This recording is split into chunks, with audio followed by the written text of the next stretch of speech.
Menteri Keuangan Sri Mulyani menyebut dampak pandemi COVID-19 pada stabilitas sistem keuangan lebih buruk jika dibandingkan dengan masa krisis di tahun 2008. Arus modal keluar jauh lebih besar dibandingkan di tahun 2008 akibat tingkat kecemasan investor yang sangat tinggi.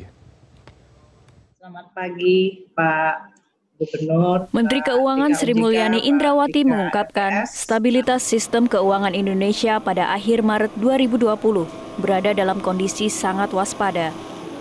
Menurut Sri Mulyani, seluruh indikator menunjukkan kondisi waspada tersebut, seperti semakin banyaknya dana asing yang keluar dari Indonesia, rupiah tertekan hingga gejolak di pasar saham. Kondisi akibat pandemi COVID-19 ini disebut Sri Mulyani lebih buruk dari krisis keuangan tahun 2008. Pada bulan Maret yang lalu, indeks volatility atau VIX menunjukkan tingkat kecemasan investor di pasar saham yang menyentuh level tertinggi sepanjang sejarah.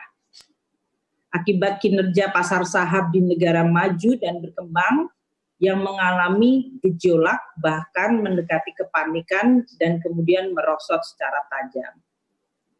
Indeks kepercayaan konsumen dan bisnis global juga mengalami penurunan tajam, melebihi bahkan tingkat penurunan pada saat terjadinya krisis tahun 2008.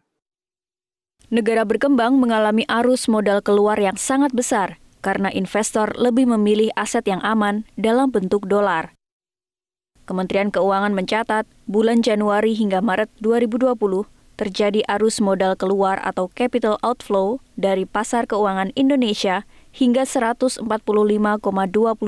triliun rupiah atau jauh lebih besar dibanding saat krisis keuangan global tahun 2008 sebesar 69,9 triliun rupiah dan taper tantrum tahun 2013 sebesar 36 triliun rupiah.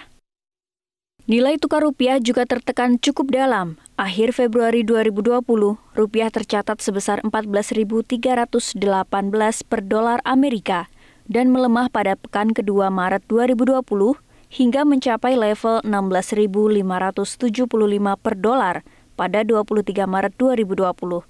Namun saat ini, rupiah sudah mulai stabil. Gubernur Bank Indonesia Peri Warjio menyebut pihaknya telah melakukan berbagai upaya untuk menstabilkan rupiah, di antaranya menurunkan suku bunga acuan, melonggarkan kebijakan makroprudensial, dan melakukan injeksi likuiditas.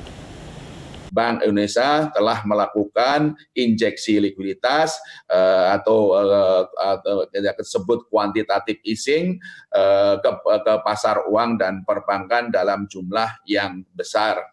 Kalau bisa diupdate hingga Mei 2020 ini, Bank Indonesia telah melakukan injeksi likuiditas sekitar 503,8 triliun rupiah.